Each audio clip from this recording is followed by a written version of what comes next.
அமெரிக்காவின் நியூயார்க் நகரில் பாகிஸ்தான் அரசு விமான நிறுவனமான பாகிஸ்தான் ஏர்லைன்ஸுக்கு சொந்தமான ரூஸ்வெல்ட் ஹோட்டல் இருக்கிறது.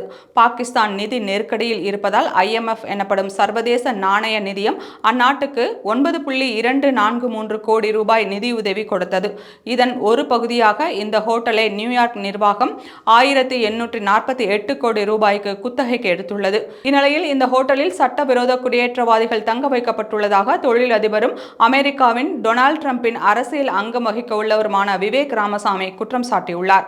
இதுகுறித்து அவர் நியூயார்க் நகர நிர்வாகம் 1848 கோடி ரூபாய்க்கு பாகிஸ்தான் அரசுக்கு சொந்தமான ஹோட்டலை குத்தகைக்கு எடுத்து சட்டவிரோதமாக குடியேறியவர்களை தங்க வைத்துள்ளது.